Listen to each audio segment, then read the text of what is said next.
I said quiet on the set.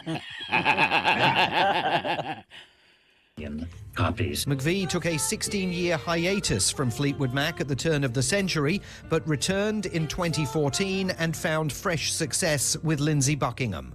Fleetwood Mac called her the best musician anyone could have in their band and the best friend anyone could have in their life. With FSN Spotlight, I'm Simon Marks. To recap the top stories, reports suggest China is set to further ease COVID-19 quarantine protocols and reduce mass testing. India plans to enforce a ban on the use of diesel auto rickshaws or tuk-tuks in areas around New Delhi. And music icon Sir Elton John will headline the 2023 Glastonbury Festival at the end of his farewell tour. That's the latest feature story news. Julia Chapman reporting.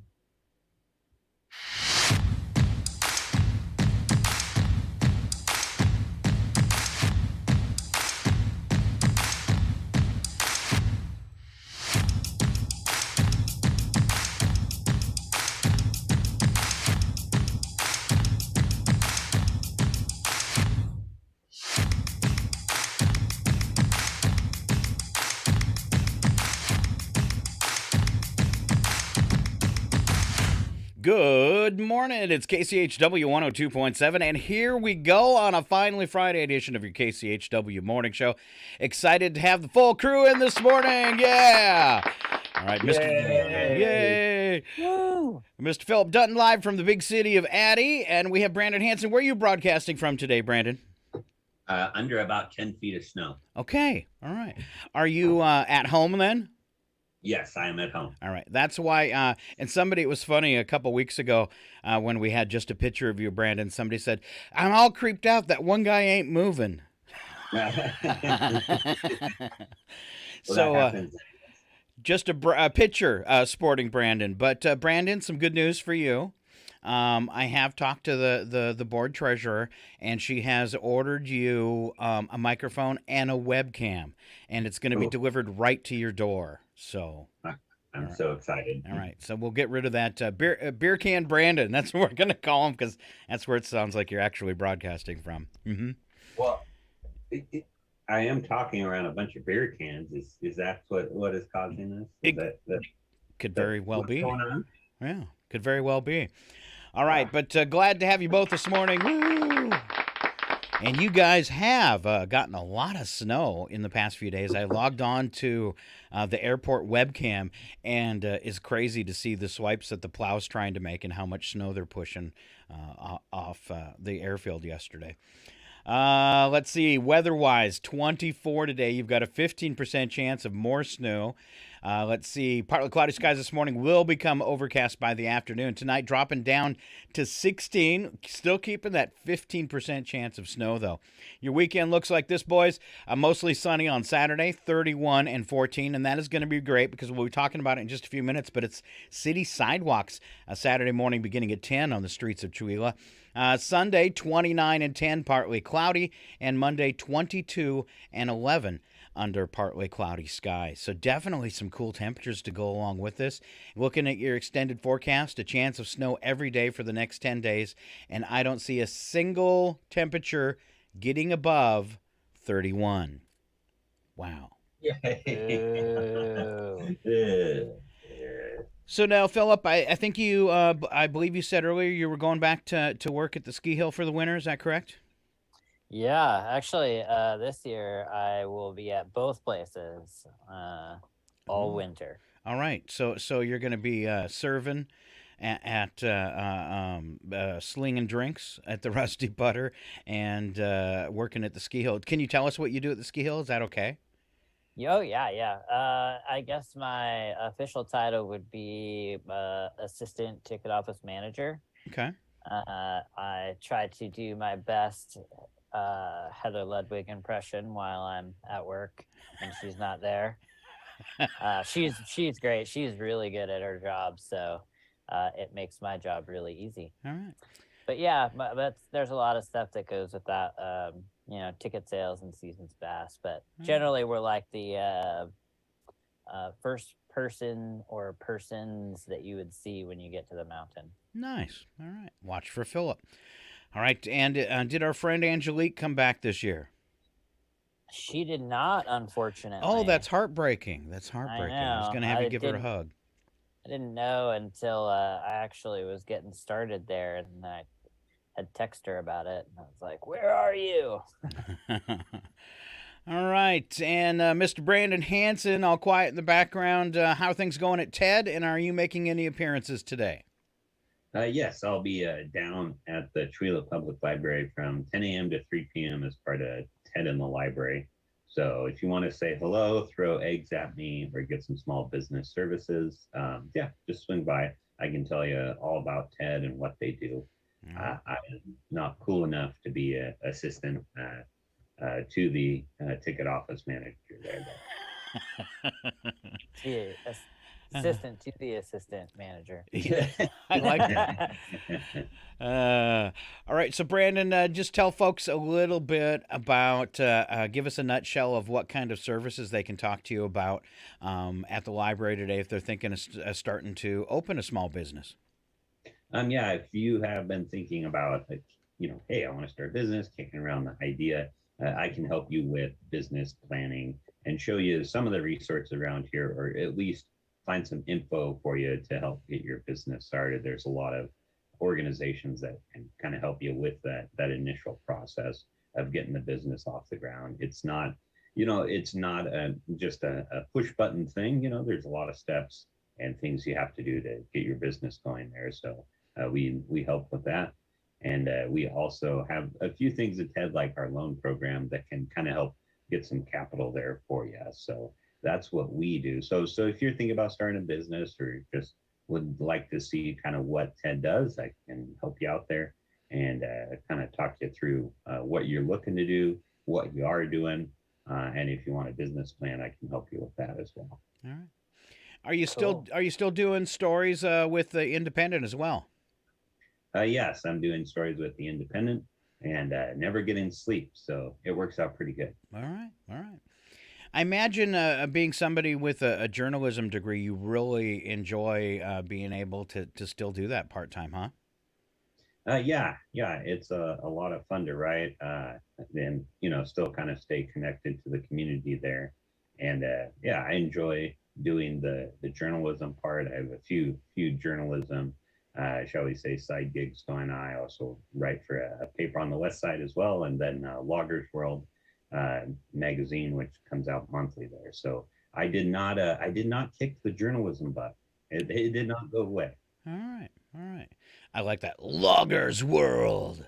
It should be a show. I got all these pictures in my head, and I'm like, man, I got to check out that magazine. Burly men with chainsaws and trucks. That's right.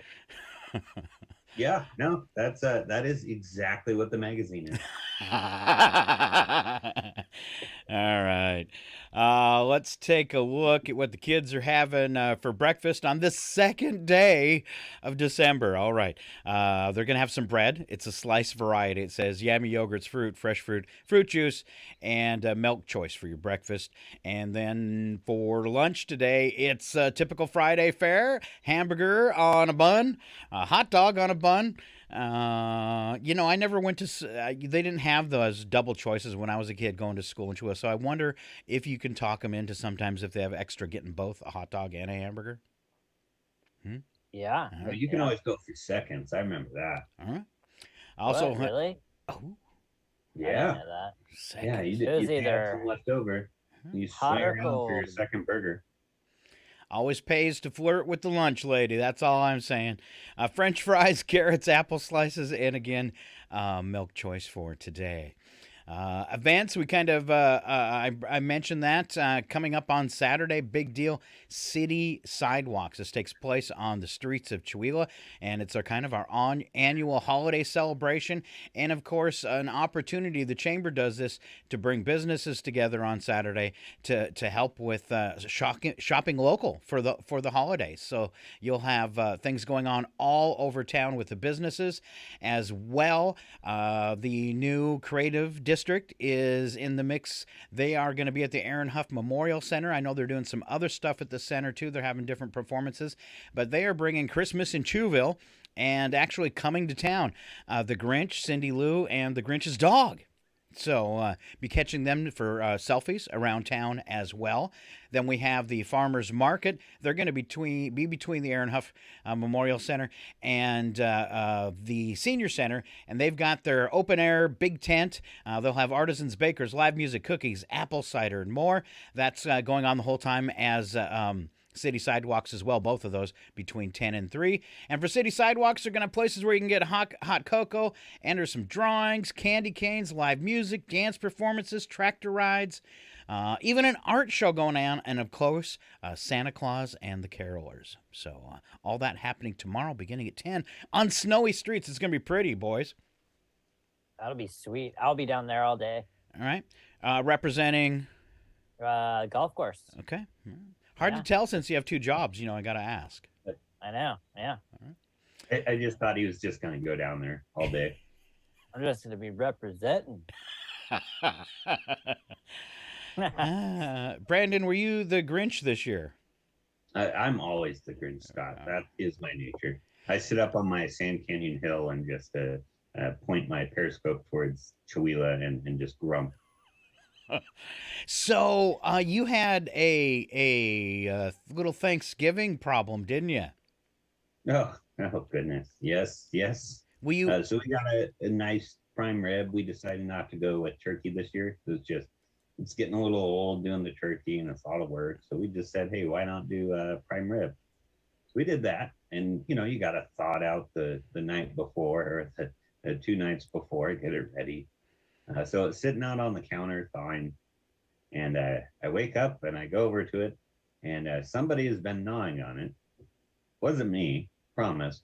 No, it was our cat, Lex, who decided she was going to get a little early Thanksgiving. And, well, the wife was not happy. The cat nearly died. She escaped with her life barely. And, and she's sitting right next to me right now, smiling. So that's good. So, and what did I text you when you texted me that the cat was eating your prime rib? What did I send back? Did you say it was fine? Just keep eating. Yeah, and then? I don't remember, Scott. I get like 800 texts from you. Okay, it said this is great, Phillip. It said that kitty germs aren't going to hurt you, and they'll cook right out. So don't worry about cooking the prime rib with the cat bites in it, and then just ignore it. In about 4 to 8 hours, you were going to have the urge to clean yourself. So we're looking for the after Thanksgiving shots, right? Yeah, I did hack up a fur ball there. So. Was it like bites all over, or was any of it salvageable, or?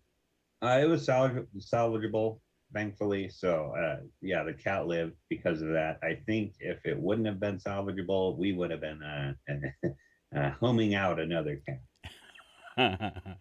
Well, Thanksgiving cat. Yeah, that's what you get for not serving turkey. Of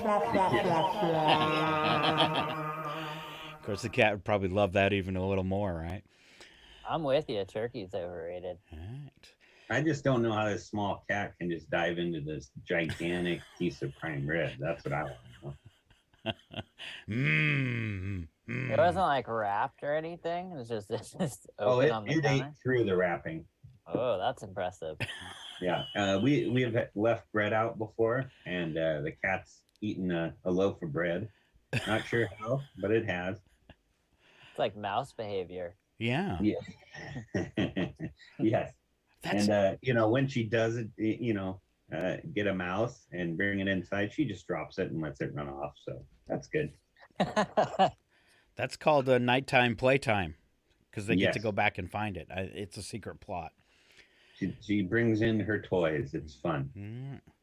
Although now that there is a foot of snow outside, she is not going outside.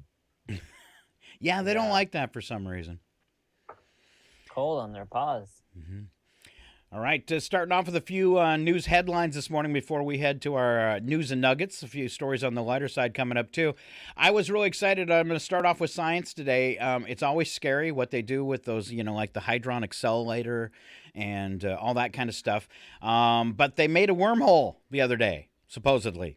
So think science fiction, think films, Interstellar, Star Trek, wormholes in the cosmos serve as portals through space and time for spacecraft to traverse unimaginable distance with ease. But it's not quite that simple. Researchers announced on Wednesday they forged 2 minuscule simulated black holes, dense celestial objects with gravity so powerful not even light can escape. So they did this here on our planet, which is kind of scary. They did it through a quantum computer, which I don't understand that at all, so I can't explain it. And they transmitted a message between them through what amounted to be a tunnel in space-time. This is crazy. Whoa. So is it like a message that they sent and then got in like an hour, or it doesn't say how long it took for it traversed, just that they sent a message through this mini wormhole. They don't say, like, I imagine it was some kind of text message or something simple. They say that it's a stretch, though, to think that we could send people through it. Or perhaps Brandon's cat. Yeah, maybe it was just like a lol emoji. I don't know. Probably just boring numbers or something. But what if... Go ahead. Yep. You go. I was going to say, but what if this kind of technology would keep growing, which it probably will, and at some point we could use these mini black holes to transmit ourselves across the planet? I think that'd be pretty cool, kind of like The Fly. Oh, yeah, The Fly. Sure. Okay, that's a good one, Scott. Yeah, that went so well for the guy that did The Fly. Until you pictured The Fly getting in there with you, right? Yes. All right. It says scientists refer to them, and I got this from Thor, too, Einstein-Rosen bridges, after the two physicists who described them, Albert Einstein and that guy named Nathan Rosen. Such wormholes are consistent with Einstein's theory of general relativity, focused on gravity, one of the fundamental forces in the universe that we do not understand. The term wormhole was coined by physicist John Wheeler in the 1950s. They said, it looks like a duck, it walks like a duck, and it quacks like a duck. But it's a wormhole. There you go. So I have to ask, we're making wormholes now, but we still lose cell phone coverage in between Pavel and Chwila. How's that possible? It just kind of hurts a little bit. That's all. All right. Idea for a new fundraiser here. One of Elvis's airplanes is for sale. All right. Yeah. Now, the interior is still intact, complete with the red velvet chairs. It also has a cassette deck and a VCR. It is $100,000, but unfortunately, the picture of the cockpit I saw online, and this is like all over Yahoo, you can see the pictures of it, they've removed all the instrumentation, and I guess the engines too. So there's going to be some repairs, but maybe between the three of us, we could, there's a window broke out of the airplane, but I think between the three of us, we could buy this 1957 Jetstar. It's a Lockheed airplane. Yeah? Whoa. Mm-hmm. Man, for the 50s, that had some pretty new technology. Yeah, it must have been, the cassette and the VCR must have been put in at a later date. Or maybe he bought the plane, really, really used. So, hard to say. Used the wormhole? Who knows? Used a wormhole? Yes.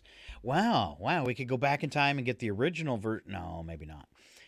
All right. Let's see. I thought this was fun. I don't know anything about it, but I saw Interpol confirms red notice for billionaire. And I've always wanted to be on Interpol's list.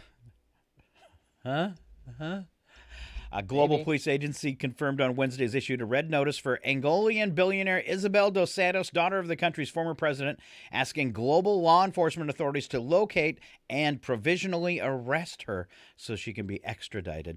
And this is for fraud. Her father was a former president, and they say they steered $1 billion in state funds to their personal privately held companies, one of which is the oil giant Sonangol. That's the way the world goes. All right. House fire broke out, and they put out a new thing. It was a reminder for people, and I get this is important: is to clean your lint traps for your dryer. Oh, yeah. Never put a mesh screen on the exhaust for your dryer because it can hold the lint in the tube and cause a fire.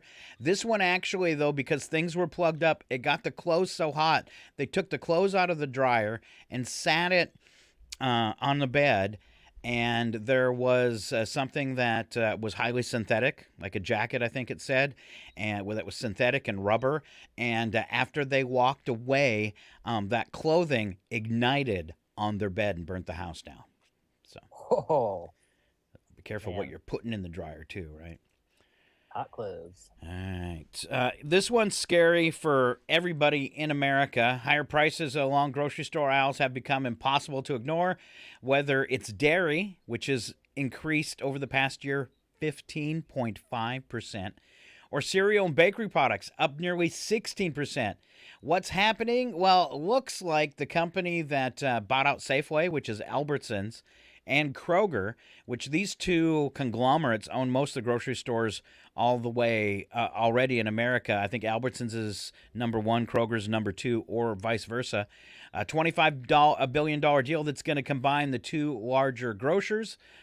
We have some Congress people trying to fight this, but it looks like the FTC is going to approve this merger anyways. And what they're saying is even though Kroger has come out and said no, we're gonna lower prices over the next 4 years, some government Congress people are asking them to show it in writing, because typically when grocery stores merge, prices slowly creep up. And that's what they're thinking is going to happen with this. I think it's scary to have one company controlling everything we eat. Yeah. It's just like Chihuahua.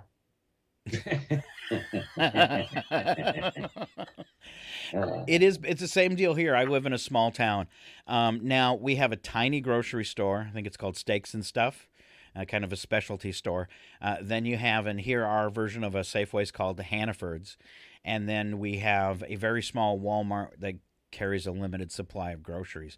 But it's the same kind of thing. Not much of a selection and not much for competition. And I bet you see that in tons of small towns across our country. What they have is what you get. And you're kind of bound to whatever they're going to charge for it.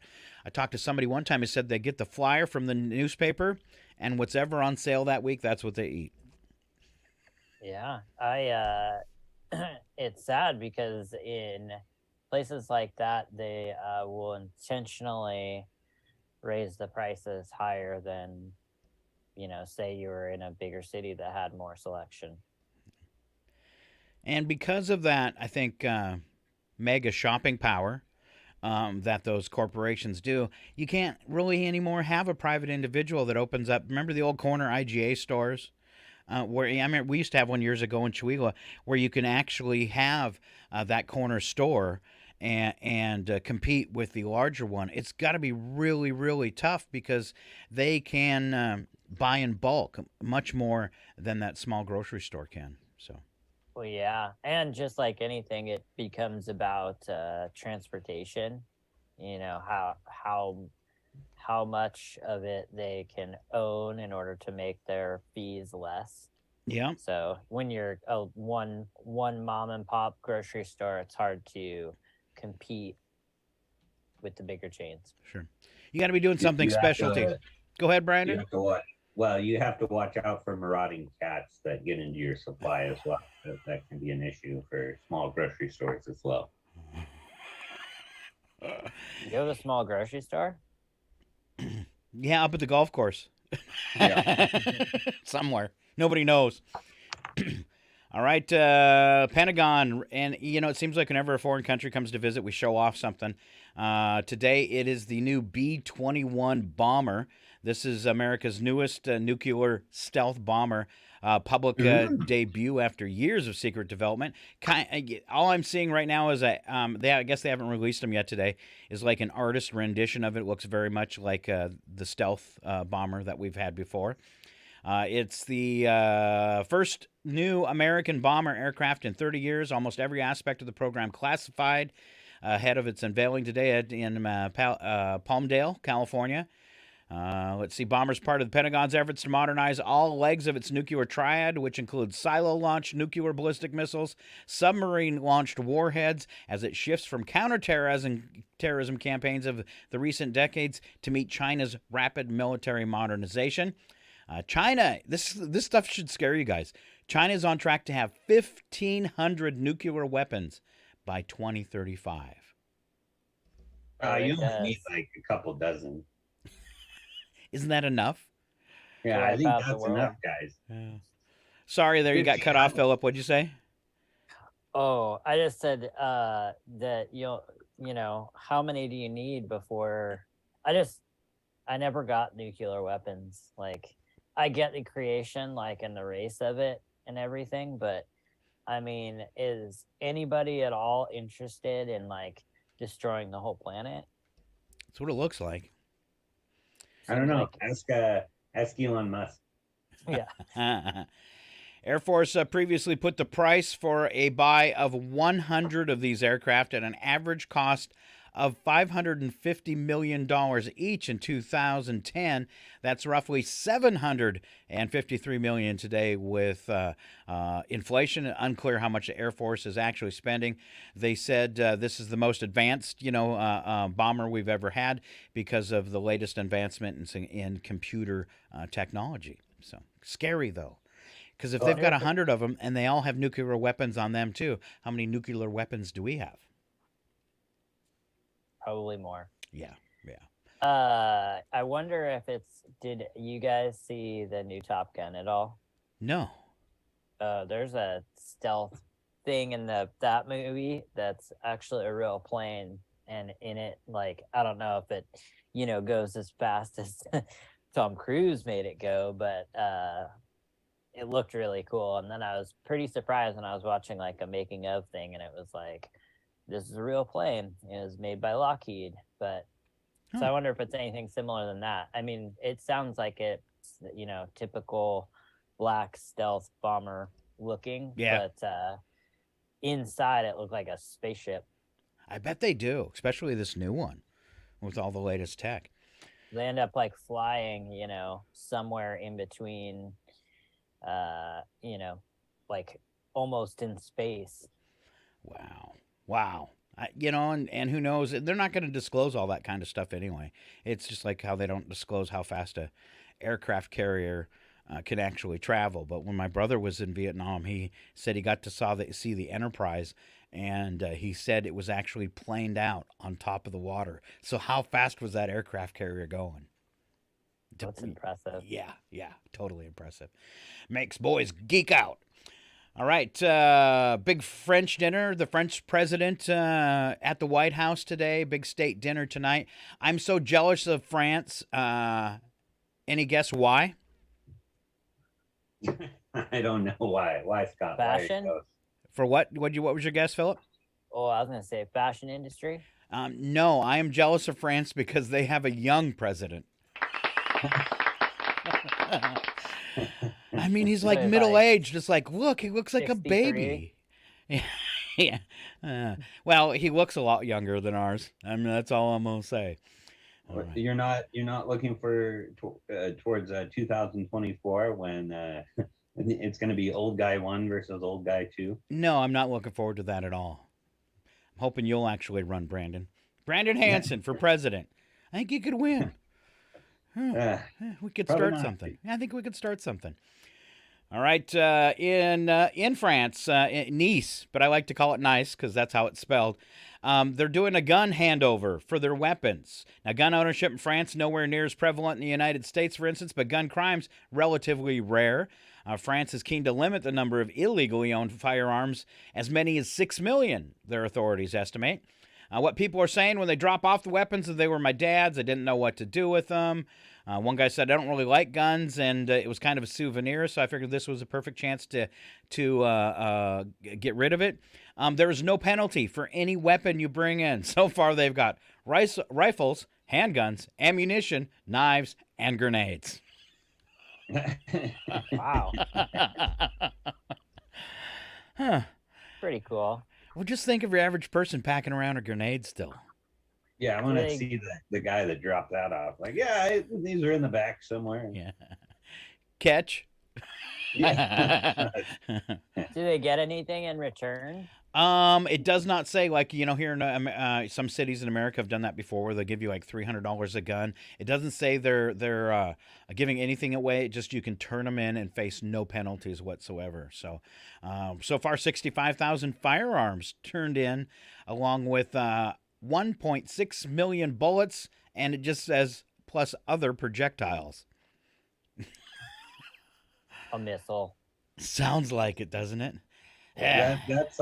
That's like one Stephen County man's gun collection right there. And he's not giving it up. Nope. All right. And finally, a win for the Justice Department. Federal Appeals Court today ruled that the special master must stop reviewing documents that former President Donald Trump stashed at his Mar-a-Lago estate, handing the Justice Department a big win and overturning Judge Cannon's attempts at slowing the process down. All right. That's it for big news headlines, boys. Let's head for what I like to call news and nuggets. It's stuff from the lighter side this morning. And our first story up, a global 4-day week test has been a huge success. Will you tell us about that, Phillip? Yeah, the verdict is in. A 4-day week or work week is good for business. After 6 months, most of the 33 companies and 903 workers testing the schedule with no reduction in pay are unlikely ever to go back to a standard work week. None of the 27 participating companies who responded to the survey by the 4-day week Week Global, that's a weird sentence, said they were leaning towards or planning on returning to their former 5-day routine. About 97% of the almost 500 employees who responded said they wanted to continue a 4-day week. I bet. Yeah. I mean, I in the summer work a 4-day week, and it is delightful. Well, it automatically gives you that opportunity to have a doctor's appointment, especially, if those 4 days you work are during the normal work week. Oh. Yeah, I mean, I work every weekend, so that's part of the trade-off. But I don't know. The 40-hour work week doesn't make a lot of sense. No. I think it's a quality of, they said, and I was surprised. I thought this would have happened in all foreign countries, but the companies that took part in it were in the U.S. and Ireland. And I know a lot of European countries have been leaning toward this 4-day work week. And I think it's a quality of life. And I'm sure Brandon can relate to this more than either of us, because he's got a baby. Is that, both people in the household working, you got kids, and you're working 40 hours a week. You get up, you rush to work, you get home, you're dead tired, and you've got things you got to take care at home, kids to deal with. If you've got multiple kids in your household, you're shuttling to sporting events and stuff. And I think it makes our lives just too hurried, where you don't get to take that breath. And I think having an extra day would be a big plus to most people, but you and Brandon, both of you have another problem, is to get by in today's world, you got to have a couple jobs.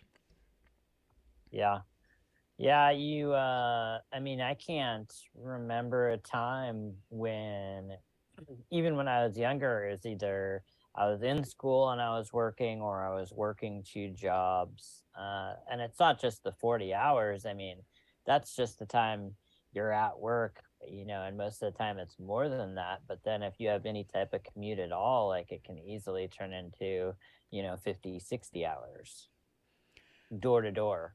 Well, and Brandon, you drive to Colville fairly often too, don't you? So you've actually got a commute. Yeah, I have a commute. I am allowed one work from home day, which kind of helps out with the watching Henry and stuff. And that is a big employment issue around here, is the lack of childcare. It's just not really a thing around here. So it's affecting our economic activity because people cannot find babysitting for their kids, which means they are less available for work and stuff like that. So this 4-day work week thing is important, and times are changing. You don't need that 40-hour work week, 5 days a week kind of deal. It just I was reading a story about Japan is known for its work culture, where their workers are always at work kind of deal. But one of the trade-offs with that is a lot of the time they're just sitting around trying to look busy and not actually doing work. And this is actually documented. They'll sit there and nobody wants to be the first to leave the office. So everybody's 5 o'clock rolls around. They're just sitting around waiting for that one person to break down and leave. So they can leave kind of deal. So everybody's just sitting there playing solitaire on the computer. So it may look impressive that, these people are putting in these hours, but the productivity is not there. All right. And moving on, Brandon, since you come from a logging family, here's how to care for your Christmas tree with Brandon Hanson. All right. Well, real Christmas trees look great, but they can be a pain when it comes to watering them. If your tree has low-hanging branches, it can be difficult to see whether or not you need to fill the tree's water. A Reddit user suggested this real tree hack. Put a ping pong ball in the water reservoir. When you can see the ball, it's floating, so you know your tree has enough water. If you can't see the ball, then you know you need to give it water. Add water until you can see the ball again, and your tree won't be thirsty. All right. What if it's a fake tree? Sorry. No. Well, make sure you plug in your fake tree. Okay. You got to keep it charged. I'm really bummed out, and it could be an idea for next Christmas. I wanted to put a Christmas tree out by the road, and it's so far away, I'd have to have a solar one, but I have not been able to find a solar-powered Christmas tree. Surprising. Those would be popular. You think so? Yeah. All right, boys, let's eat some cheese. Why? Blessed are the cheesemakers. Uh-huh. All right. People who eat 1.5 ounces of cheese a day might be less likely to have a heart attack. I didn't know that cheese was good for you like that. Researchers at the Soochow University say eating a bite of good quality cheese a day might actually help reduce your chances of developing certain coronary heart diseases by up to 14%. So I don't think that includes the sliced stuff, though. Probably not. Or aerosol. Spray cheese. Researchers suggest that although it contains high levels of saturated fat, the calcium in cheese stops much of that fat from being absorbed by the body while simultaneously raising levels of good cholesterol. So that kind of, sometimes you hear stories about cheese being bad. So kind of contradicts that. And in honor of cheese. You pooped in the refrigerator? And you ate a whole wheel of cheese? How'd you do that? It's actually, I'm not even mad. It's amazing. All right. And then from Airplane. It's your wife. I want the kids in bed by night. I want the dog fed, the yard watered, and the gate locked. And get a note to the milkman. No more cheese. All right, here comes Phillip to mess with your mind and the color of your dishware. Are you a picky eater? Yes. You may want to give some foods you don't like another chance in a different colored dish.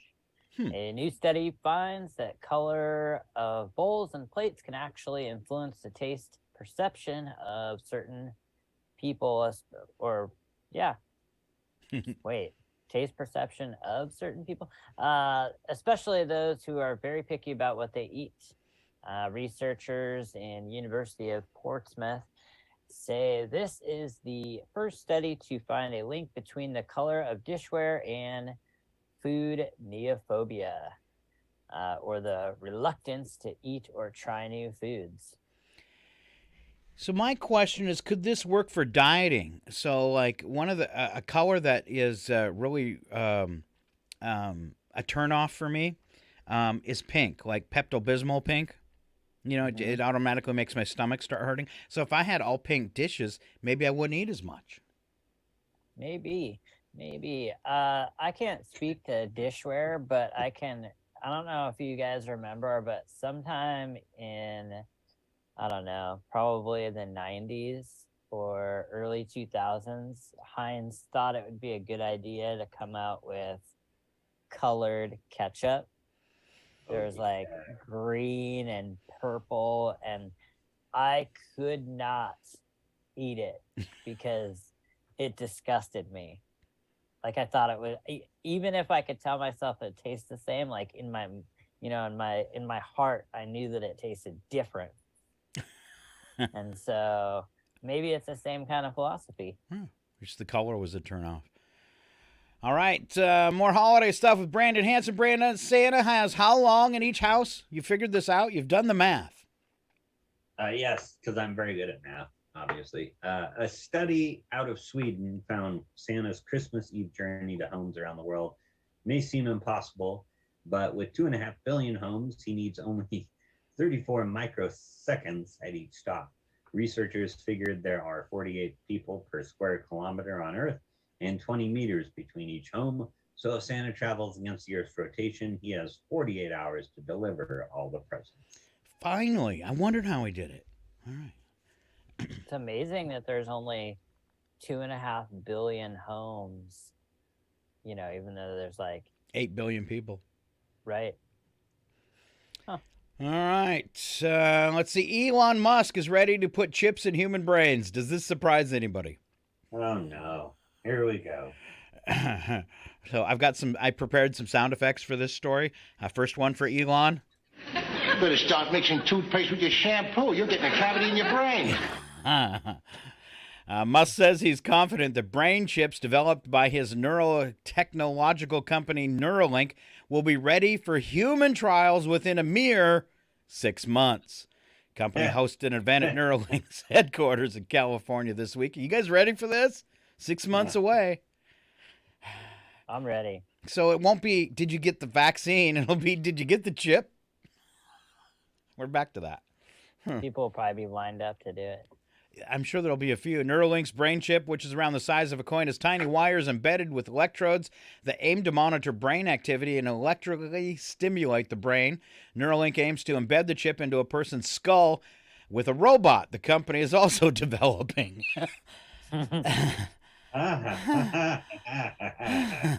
What would you do with a brain if you had one?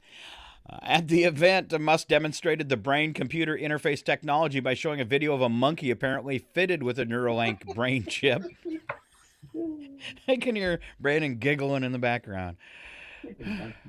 Creature was said to be telepathically typing.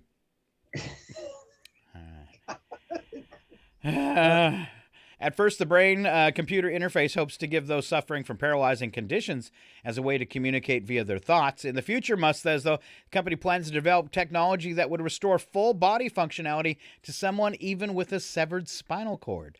So, I mean, in those cases, it could maybe be good. Well, I'm just saying, seeing how he ran Twitter, I don't want him putting a chip in my brain. No. Do you think there's any chance this is already something that's a thing? Not this specific version, but it could be how they're keeping Biden going. They are they're trying this type of thing on other places. Wow. I don't know. Like, we've been watching sci-fi TV and movies forever, and it just wouldn't surprise me if, some version of this is down the road, whether it be to regulate insulin or, whatever. Well, it's scary.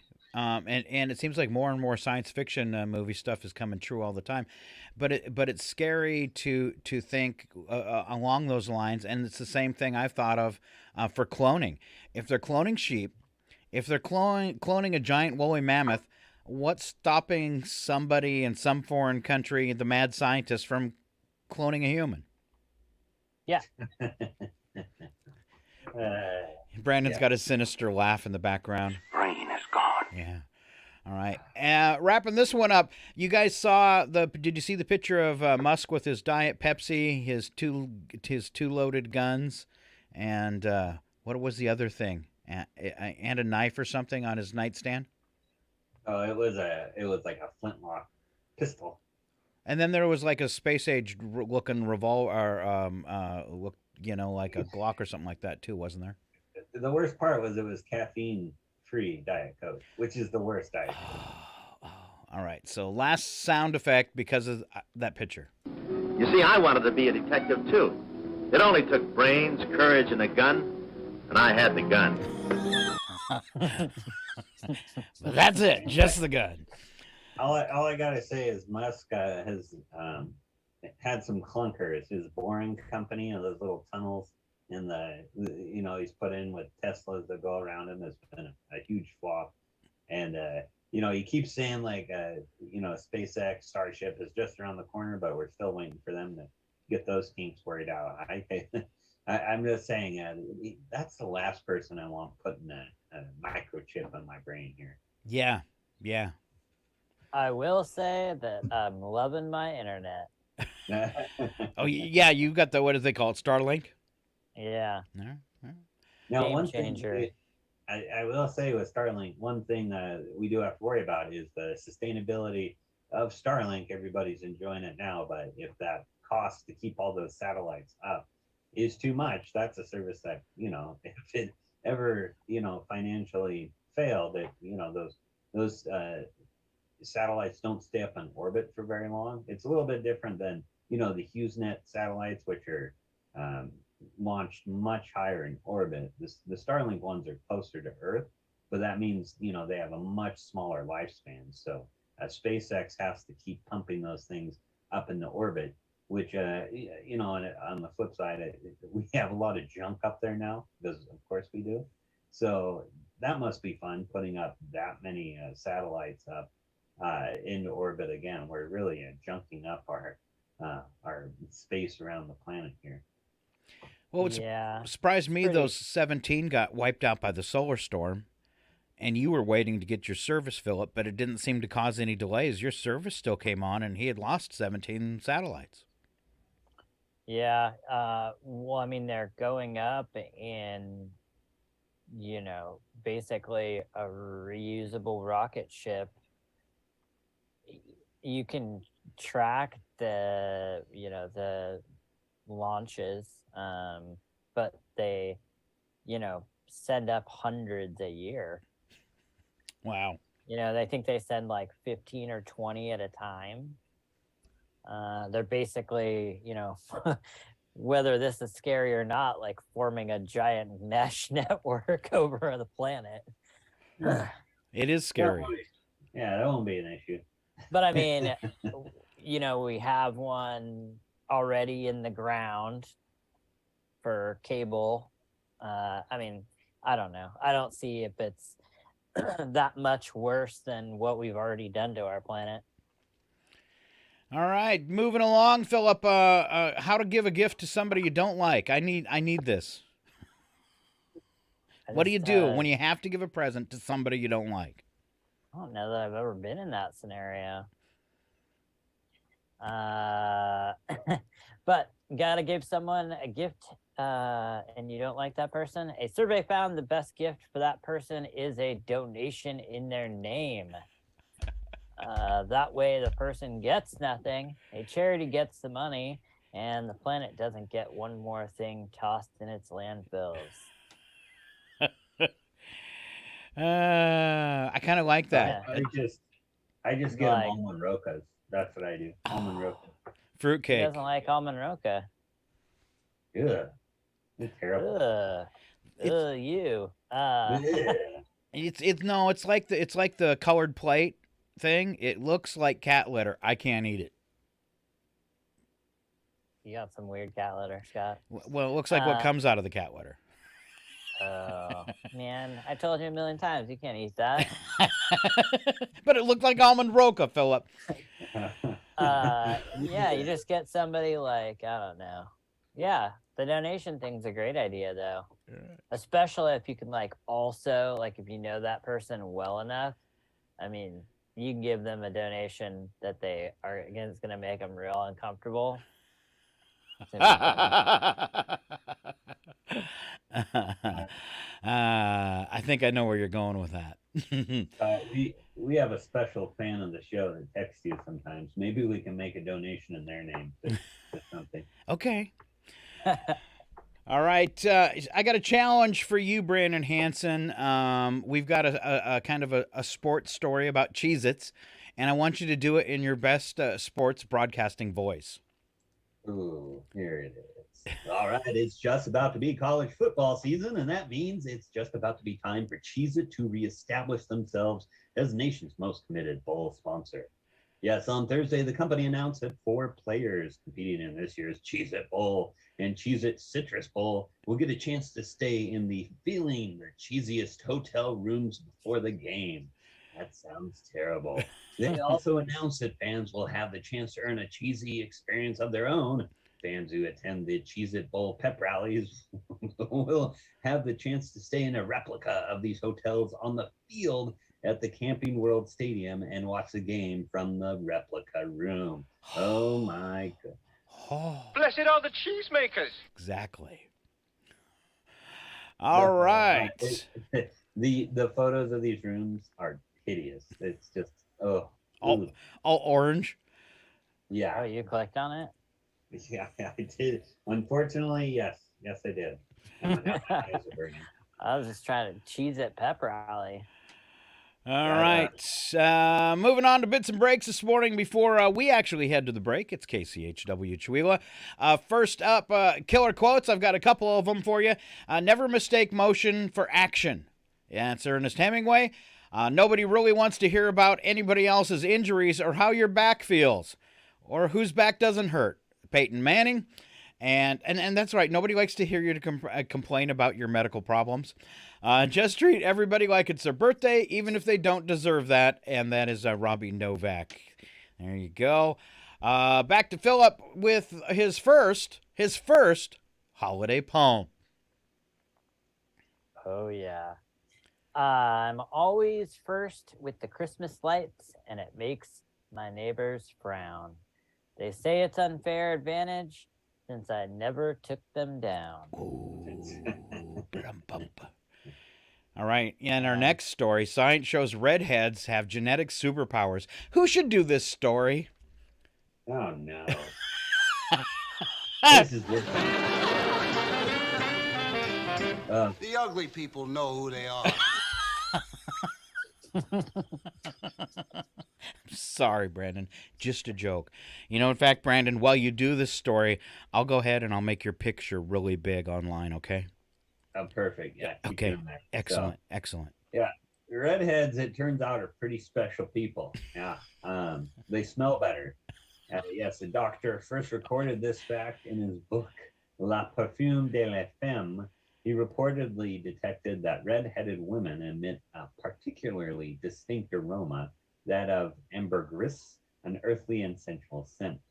Science would later prove that skin mantle, a thin acidic film on our skin surface, is actually more acidic in redheads, causing perfume to more quickly evaporate when applied and potentially emitting a unique smell of its own. Redheads tolerate pain better. Is this true? Is that true for you? Do you tolerate pain better? No. You know the back pain thing? Yeah, I go around and tell everybody my back hurts. Right. Do people ever comment on your smell? I hope not. That thin acidic film. You know, when I'm back in February, I'm going to get real close to you, Brandon, and take a big whiff, and I'll let you know if that redhead smell better is true, okay? I'm creeped out now. Uh-huh. Oh, this next sentence is bad. Okay. Yeah. Convince us of the next paragraph, Brandon. Well, they don't need as much, I'm assuming, vitamin D. Yeah. Yes. Yeah. Okay, thank goodness, because otherwise that's getting really weird. Thanks to a higher concentration of red hair and pale skin in cloudy European environments, redheads adapted a greater ability to create their own vitamin D. So when a redhead goes outside, he or she produces more vitamin D in a shorter amount of time than people with other hair colors. This gives an evolutionary advantage since lower levels of vitamin D can lead to ailments like rickets, diabetes, and arthritis. Which I have all three. I don't know. What are rickets? I'm going to look this up because rickets sounds like a fun disease. It's like a superpower. Oh, goodness. Okay. A disease of children caused by vitamin D deficiency. Let's see here. Imperfect calcification, softening, so your bones get soft, and distortion of the bones, typically resulting in bow legs. So there you go. Wow. Remember Tiny Tim? Okay. You have rickets? Yeah. All right. Okay. All right. The last part of this story could be the most startling, Brandon. Yeah, redheads know when it's getting cold. Redheads feel hot and cold temperatures more severely than anyone else. At the University of Louisville, they discovered this hidden gift in 2005, and they figured out that the redhead gene, MC1R, there's a gene, may cause the human temperature detecting gene to become overactivated, making redheads more sensitive to thermal extremes. So if a redhead tells you they're feeling a bit chilly, you'd better grab a blanket because winter is coming. Man, this should really be a pamphlet. This totally explains everything because, like, I'll sit there and just keep turning the heat up or keep stoking the stove, and Morgan's sitting there going like, "What are you doing? It's so hot in here." So I'm just saying, I totally agree with this. All right. There you go. You metabolize vitamin D better than anybody, Brandon. There you go. All right. Yeah, and I smell better. All right. We're gonna do this. We're gonna do just a couple quick ones. The following program is closed captioned for the thinking impaired. All right. Brandon versus Phillip today. I want to ask you a bunch of questions. I want to have them answered immediately. All right, first trivia question, boys. This happens to 99.9% of Japanese people, 65% of Canadians, and 47% of Americans. Your hint is it happens after death. What is it? People show up to your funeral? People what? Show up to your funeral? No. They fight over your belongings. No, way more than 47% of Americans would do that. Happens to 99.9% of Japanese. That's your big hint. Think of why. 65% of Canadians and 47% of Americans after death.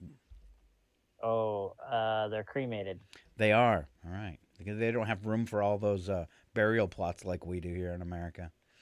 We don't really have the room either, so it's surprising that we're like half of what Japan is. All right, according to a survey, 15% of us say this is our favorite place to hide money. 15%, favorite place to hide money. Sock drawer. In my Netflix subscription. No, neither one. You were a little warmer, though, Phillip. In the couch. No, sir. In the bank? No, not a good place to hide money. No. Okay. With your underwear. Oh, yeah. You're still getting warmer, Phillip. You'd be more apt to hide it here if you were going somewhere. In your hat? No, you're warmer, though, too, now. You're on the right track. You see this in the movies a lot. In your shoe. In your shoe? In your shoe. I think I heard Brandon get that one out first, though. Sorry there. Let's see. Your husband's come home from work wearing a gibbous. What's he got on? What? A gibbous? A gibbous. Ew. Can you spell that? G-I-B-U-S. Gibbous. Can you use it in a sentence? Yes, that gibbous makes you look stupid. Is it a kilt or something like that? It is not a kilt. That's what's under the kilt. That has its own name? Yeah. Is it a cod piece? Is that what it is? No. It's not. I was making a joke. Your husband comes home from work wearing a gibbous. What's he got on? I don't know. Some kind of funny hat? Hold on. That makes you look like an idiot. Yeah, that's right. It is a hat. Good job, Phillip. Woo. All right. What does it look like? It says a hat, specifically a collapsible top hat named for its inventor, Anton Gibbous, a 19th century Parisian hat maker. Wow. Oh, cool. Like a I magician. learned so much on this show. All right. MC1R. It's your new nickname, Brandon. That's gonna be my gamer name now. Let me just see. All right. Since you guys are kind of both sport buffs, I've got one for you. Bowl game or not a bowl game? College football here, and there are a lot of them. Going to name some college bowl games. You tell me if they're real or not. The Lending Tree Bowl. Yes. All right. That's correct. The Huggies Diaper Bowl. No. No? Yeah. That's No. not the bowl. We wish it was, but it's not. The famous Idaho Potato Bowl. Yes. In Boise. Pinstripe Bowl. No. No, it is real. It is. They play it at Yankee Stadium. Brandon gets that one. It is real. United Letter Carriers of America Pepper Spray Bowl. Yeah. No. Yeah, no. Duke's Mayo Bowl. Mayo. I don't think that's real. Phillip? No. It is. Yummy. Yes. I love a Mayo Bowl. I've never even heard of that. Me either. All right. The Sugar Bowl. Yep. Yeah. That's the easy one. The UPS Code Bowl. I would. That'd be awesome. No. No, it isn't. All right. Letting you guys off easy. Stupidest thing that comes to your mind. It's called Answer Wrong and Win. A game you might find in a casino. Pokemon. Oh man. A tool you would use to shovel your driveway. A laptop. Phillip? Man. Brandon's killing it. All right. A rumor is Chuck Ritchie actually using a spoon the other day to clean his driveway. How many wheels does a bicycle have? 9. 9. Okay. The color of most Christmas trees? Pink. Brown. And what country is known for its Italian food? Stevens County. I was gonna say Chihuahua. That does not sound like a good idea to me. That's all I'm saying. All right, we go to break. It's KCHW Chihuahua. When we come back, we're going to have some odd news for you, a couple other things if you stick around. I promise it'll almost be like you're having a good time. Yay. Yay. We'll be back. Stay right here.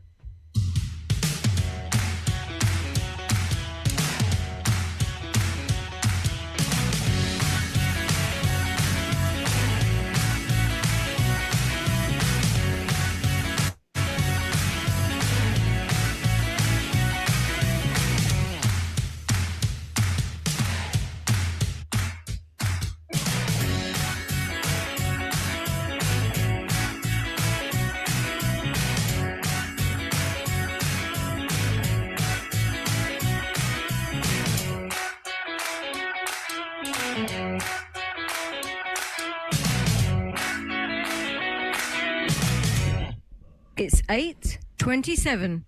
Your KCHW morning show is made possible by donations from Chihuahua Flooring. Chihuahua Flooring at 214 East Clay in the 3rd Street Mall offers a wide variety of products, including carpet, ceramic and porcelain tile, vinyl and laminate planks, and vinyl sheet flooring. Chihuahua Flooring carries products for both commercial businesses and residential homes, including brands like Southwind, Deltile, Mannington, and Mohawk. For more information, you can visit online at chihuahuaflooring.com. Call 509-935-8021 or via email through chihuahuaflooring@gmail.com. Your KCHW Morning Show, made possible by a donation from God-Fearing Brothers Auto Center. God-Fearing Brothers specializes in auto services, including repair, maintenance, and detailing. They also stock a full selection of tires, make glass repairs, offer towing, and have an auto sales lot on the corner of Highway 395 and Main Street at the light. For more information, you can visit the Auto Service Center at 806 East Main in Chewelah. Find them online at godfearingbrothers.com or by phone at 509-935-6414. KCHW FM thanks God-Fearing Brothers for supporting public radio in Stevens County. Your KCHW Morning Show made possible by a donation from Paul Mayer's Flowery Trail Cafe. The Flowery Trail Coffee House has changed hands. The new cafe still features familiar drive-through and coffee options, but also has added new breakfast items like biscuits and gravy, chorizo burritos, French toast, gluten-free pancakes, and more. The Flowery Trail Cafe strives to use as many locally sourced ingredients as possible and has a variety of healthy food options too. They're open Monday, Tuesday, and Friday from 6 to 2, Saturday from 7 to 3, Sundays from 8 to 3, and they're closed on Wednesday and Thursday. For more information, you can call them at 509-936-9140. Visit them at 6 West Webster Avenue in Chewelah or online at flowerytrailcafe.com. Season's greetings from New Health. Everyone knows how important it is to stay healthy during the holiday season. How are you going to visit family, bake cookies, or join in on the other fun holiday festivities if you are not feeling well? Let New Health help. Our medical care teams offer in-person visits, curbside care, and virtual visits. Schedule today for a new patient appointment. Contact New Health at 509-935-6004. That's 509-935-6004 to schedule today, or visit our website at newhealth.org for a location nearest you. New patients are welcome, and most insurance plans are accepted, including Medicare, Apple Health Plans, TRICARE, and private insurance. New Health, bringing healthcare into communities and communities into healthcare since 1978. This is KCHW, Chewelah, 102.7 FM. You're listening to 102.7 KCHW, Chewelah. For the Daily Yonder and Public News Service, this is the news from rural America. Idaho trout is world famous, but more fish of all kinds these days are grown on commercial fish farms, which come with environmental costs. A group called Salmon Safe created a label 2 decades ago to identify farms that ban pesticides and keep fish manure out of waterways. They've just awarded the first ever Trout Safe certification to a farm outside Ketchum owned by the Nature Conservancy. Neil Crescenti is a manager. It's really important, not just to the health of the species themselves, but also to the economy. Crescenti says many farms are eager to obtain the eco-labeling to attract savvy consumers. The shortage of housing units for rent or sale across the country is close to 4 million. But even existing homes aren't necessarily healthy to live in. The Rural Local Initiative Support Corporation, or Rural LISC, has launched an initiative to improve housing conditions. Xander Brown has more. Extreme changes in temperature, known as thermal stress, or old paint and carbon monoxide poisoning, are just some of the risks that lead to health issues. Through the Healthy Housing Initiative, 22 rural organizations received $20,000 each to support rehabilitation projects, as well as new construction in their communities. Here's Tim Klont, Director of Housing with Rural ISC. Housing stock in many rural communities is aging and in need of repair, which can contribute to unhealthy living conditions in many places. Whether it's pest infestations, structural weaknesses, or other defects, Klont says harmful conditions can have very serious effects on childhood education and learning, on top of the potential stress of relocation. If a home is not stable, affordable, and healthy enough for a family to stay in, then they're constantly moving. I'm Xander Brown. In Oklahoma, work is underway to make it easier for people who want to move to rural areas to find available land. The state's Home Builders Association, along with the Municipal League, have teamed up to create a new database showing what's out there. It is a good way, I think, to attract developers who don't really know the terrain out in rural America. Shontaria Charleston is with the Housing Assistance Council, a national nonprofit that supports affordable housing efforts throughout rural America. The database includes other useful details like the cost to purchase or local utilities. Lots of times people don't even know who owns land. And so if there is any kind of contention over the property, having this information would be really helpful. There were 60 listings in the database last month, Charleston says, which could eventually provide some folks with a path toward sustainable home ownership. For the Daily Yonder and Public News Service, I'm Roz Brown. For more rural stories, visit dailyyonder.com.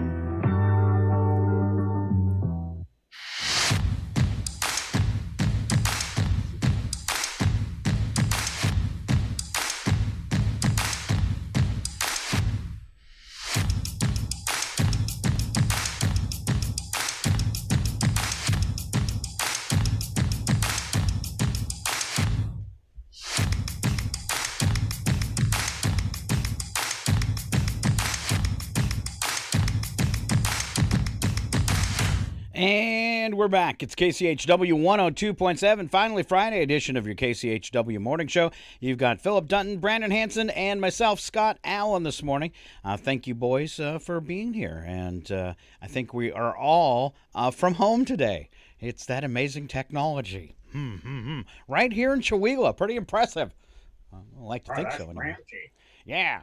All right, I wanted to just cover weather real quick again. It is going to be a nice day tomorrow, just in time for our city sidewalks. 24 today, partly cloudy skies this morning, becoming overcast during the afternoon, high of 24, overcast tonight, down to 16, 15% chance of snow. And Brandon, you sent me a link about, it said, no, it can't be too cold to snow. I always thought it could be too cold to snow, but I've been proven wrong in Chewelah over the past couple of years.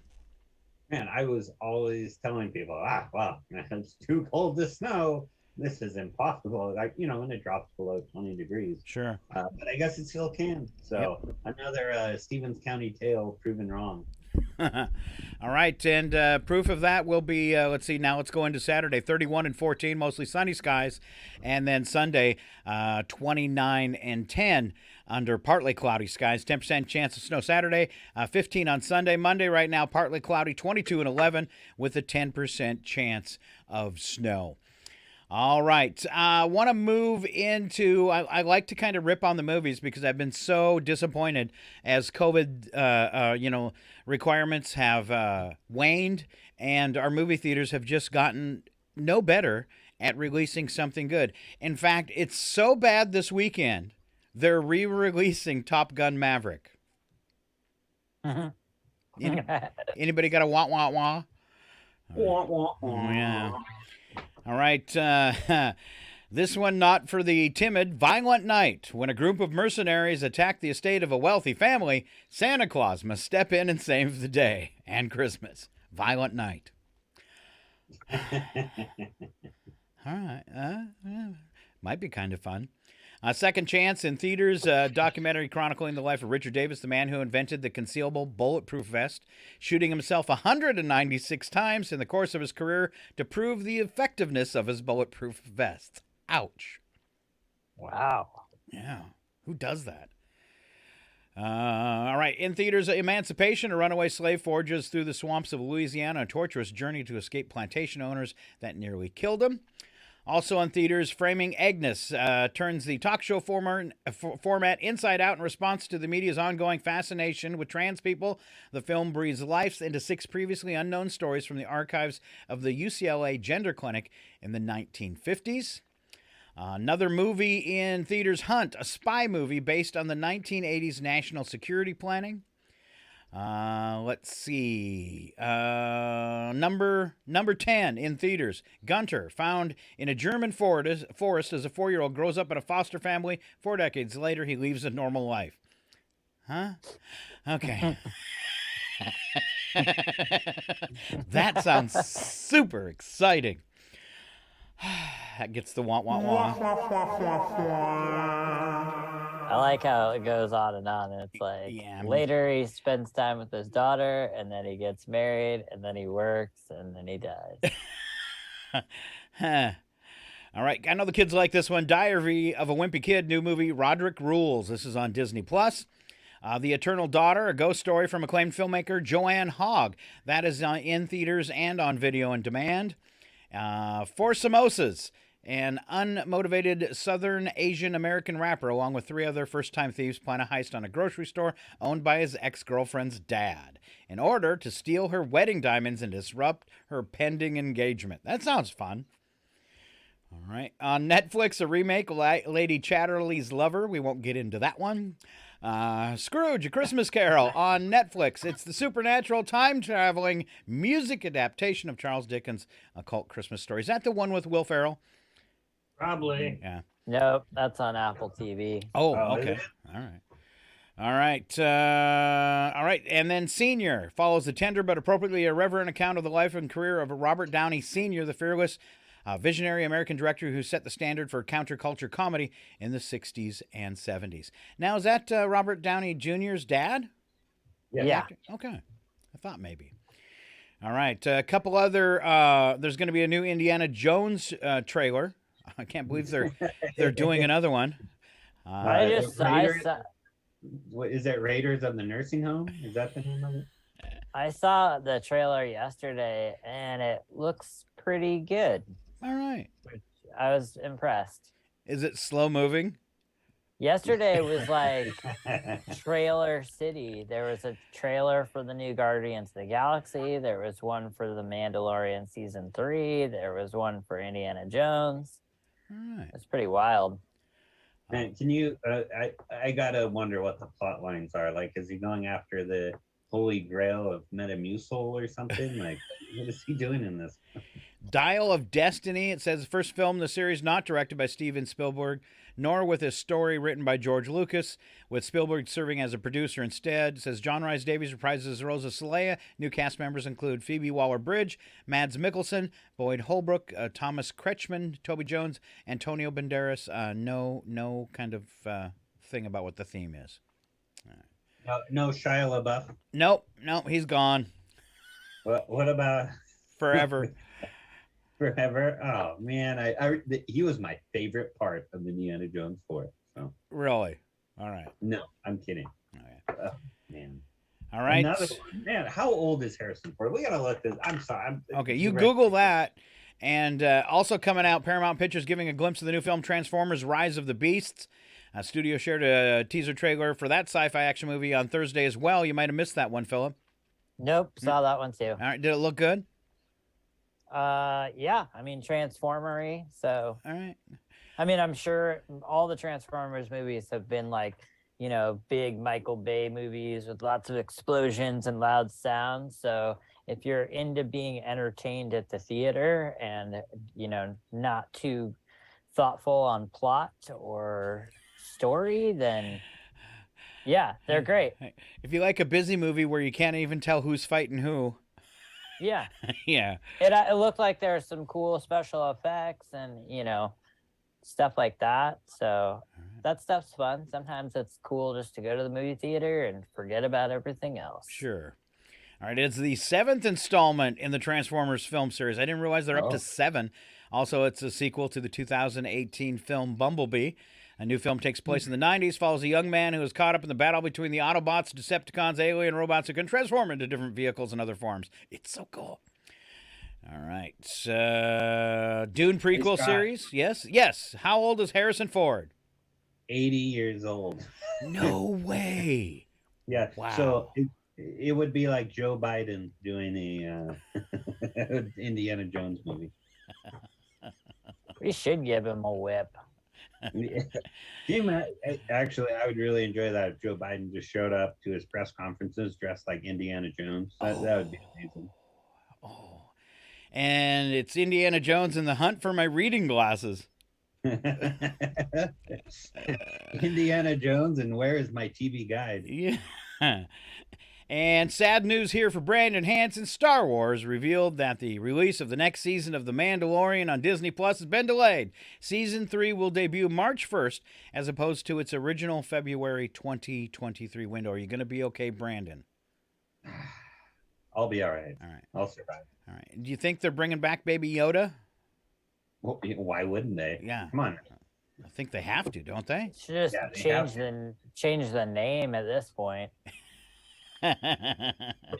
Call it the Baby Yoda Show. It is. I don't know. It was pretty good, though. I enjoyed it. And Brandon. Oh, I love it. Don't get me wrong. All right. And then, Brandon, you turned me on to, I think it was Andor, and I really enjoyed, I binge-watched that on Disney Plus as well. So I hear it's really good. I just haven't had time to sit down and go through it. I need to find the time to do that. So. It's hard to say. I would almost say that Andor is the best Star Wars thing I've seen since I was a kid. Really?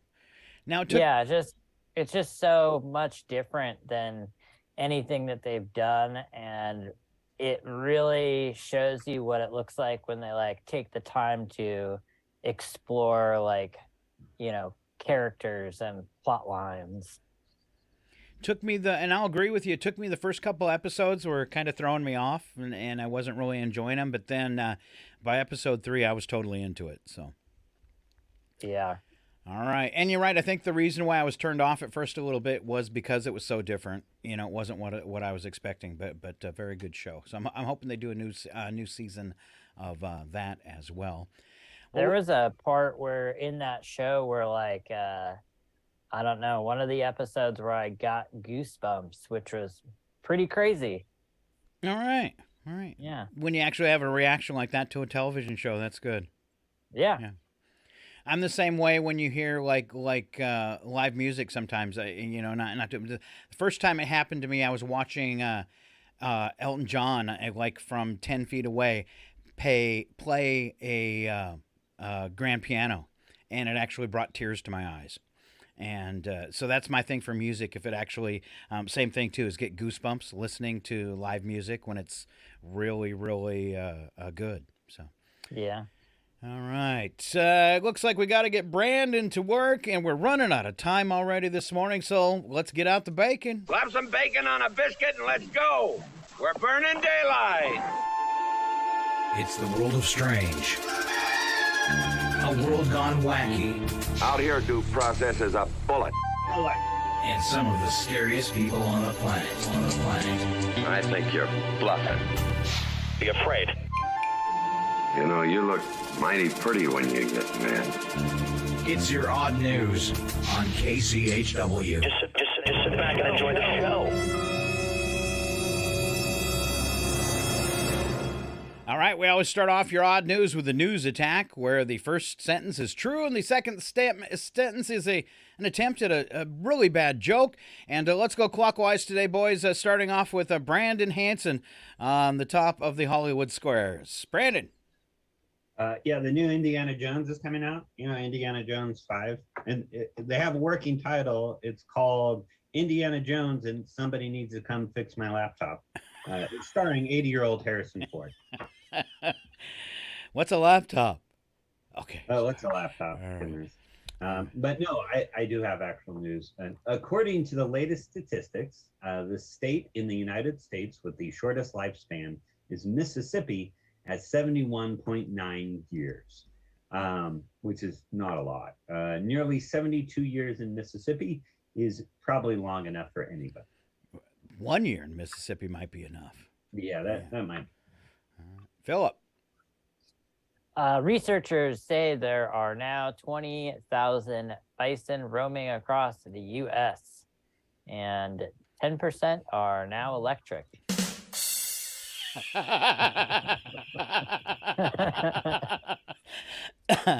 I like that one.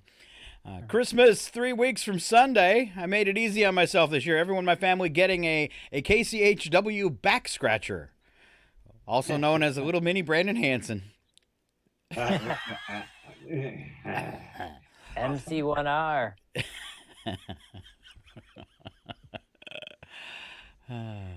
Hello, Brandon. Hi. It's your turn. You just called me a back scratcher. Sorry. A study found that marijuana users are twice as likely to experience a type of acute heart stress that resembles a heart attack, which begs to wonder, what do they prescribe for that? Medical marijuana? It's just nervousness. It'll pass. Sure. Researchers say if you inherited the likelihood of heart disease from your parents, you can effectively override your genes by living a healthy lifestyle. Of course, if you also inherited a comfy couch and a lifetime supply of nachos, you might be in trouble, which is exactly what my mom left me. According to British researchers, 70% of women require up to 20 minutes to decide whether or not to order dessert. So that's what they're talking about in the ladies' room.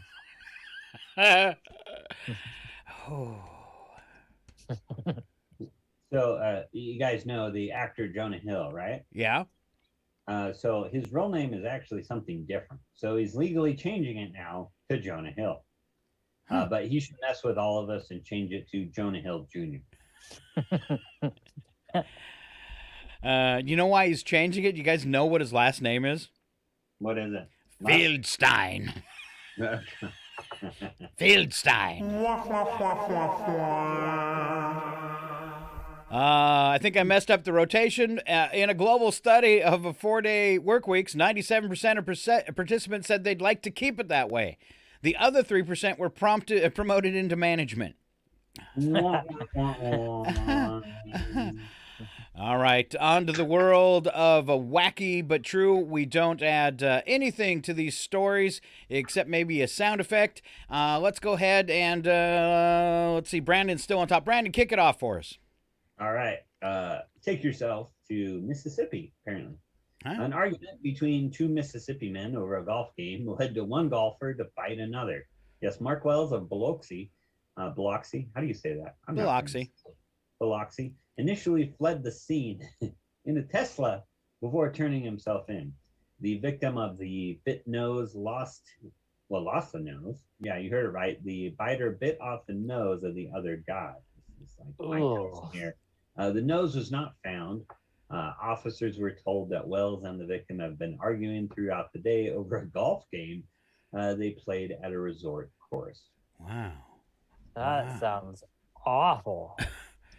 You guys ever seen that happen up at the Rusty Putter? No. Just once. Just once. Brandon's not allowed there. Yeah, I got kicked out for biting somebody. I apologize. For his chompers. They're taking too long to tee off.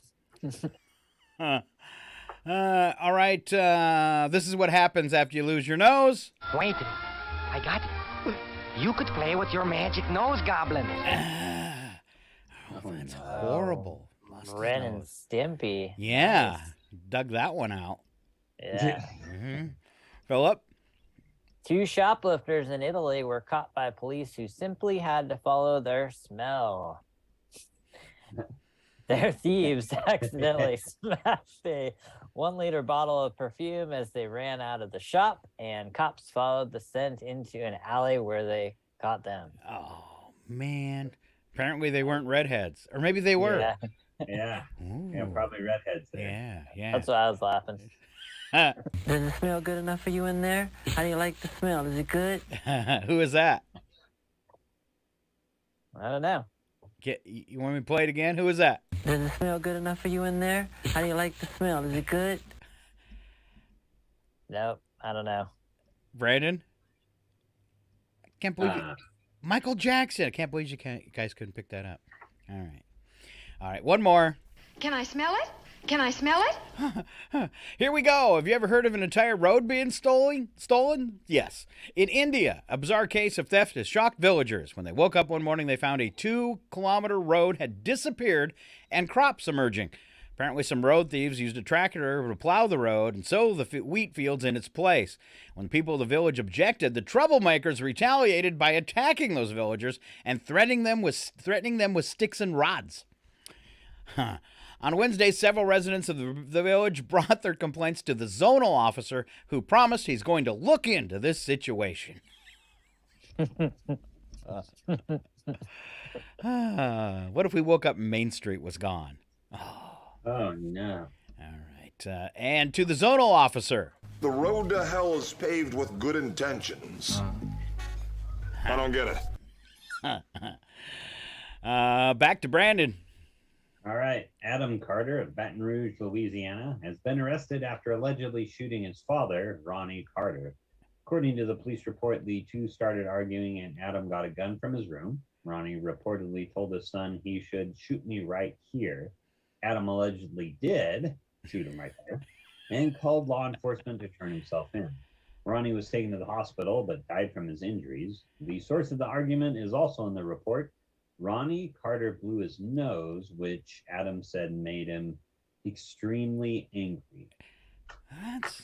This is not even funny. Real? Yeah, it's tragic. Yeah, sometimes people get irritating.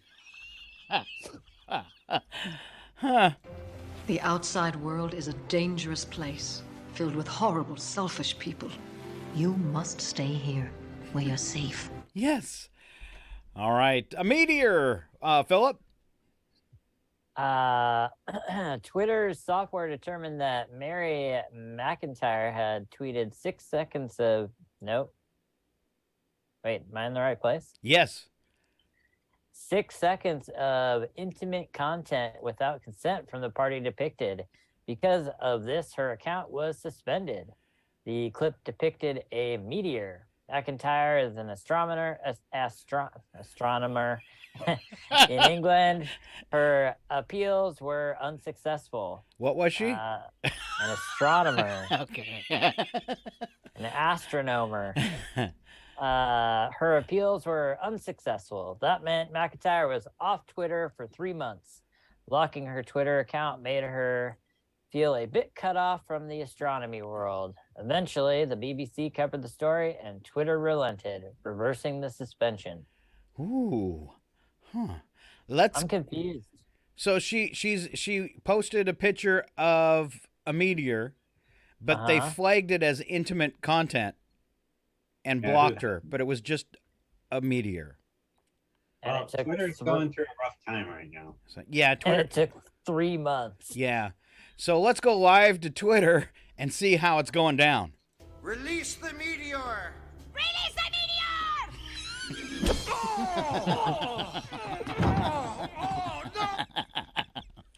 meteor! That was Musk in the background. Want to hear it again? Release the meteor! Release the meteor!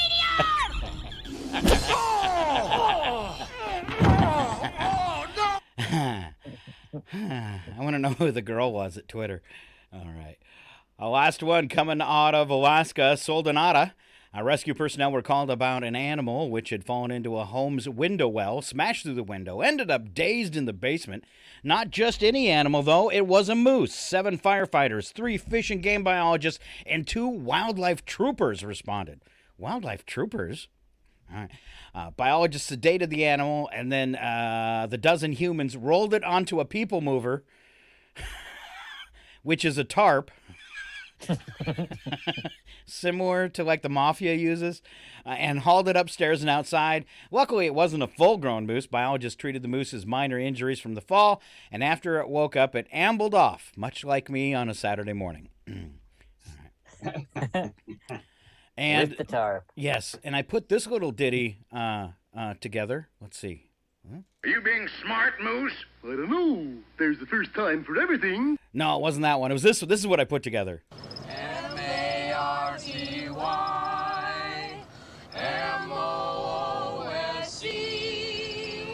Who's the moosey moose we know? Marty Moose.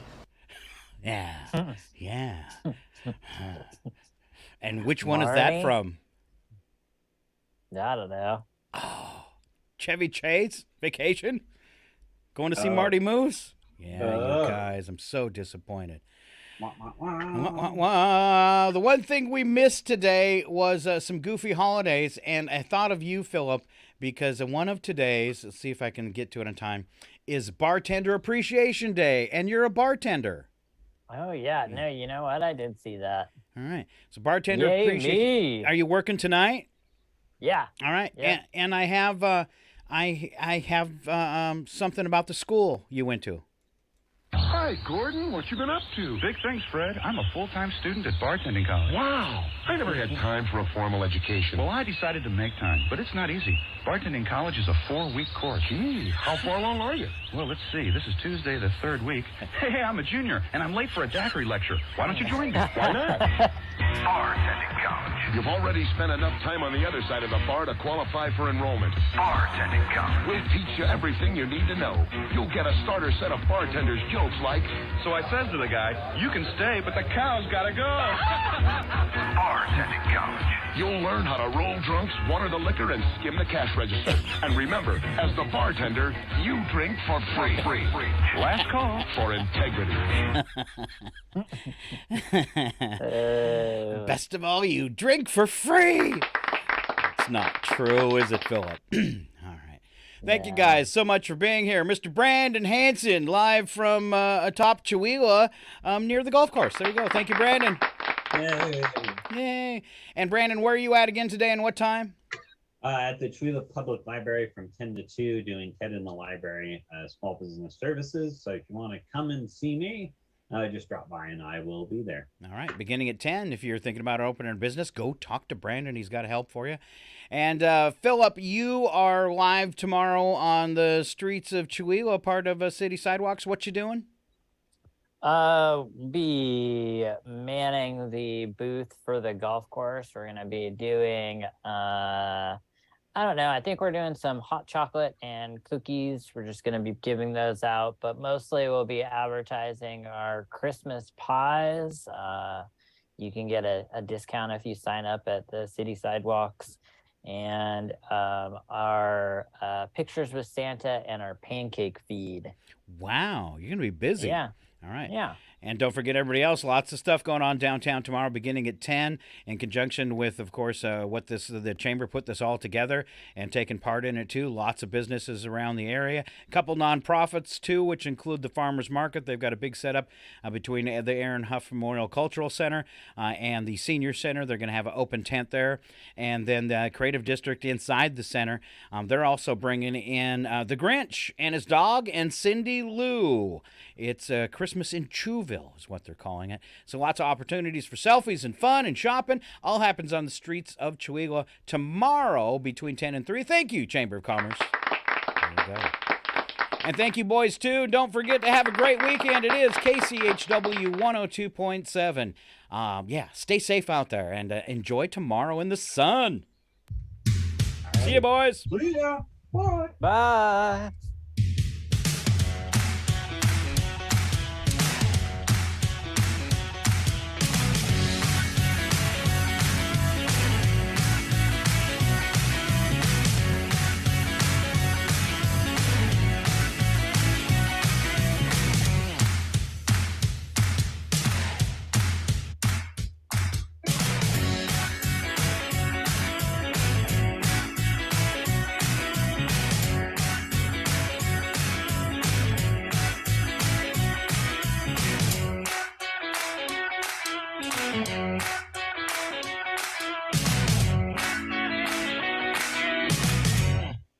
Your KCHW Morning Show, made possible by a donation from God-Fearing Brothers Auto Center. God-Fearing Brothers specializes in auto services, including repair, maintenance, and detailing.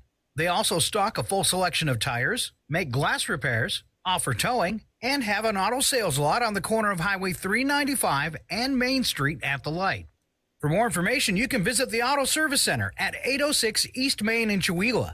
Find them online at godfearingbrothers.com or by phone at 509-935-6414. KCHW FM thanks God-Fearing Brothers for supporting public radio in Stevens County. And by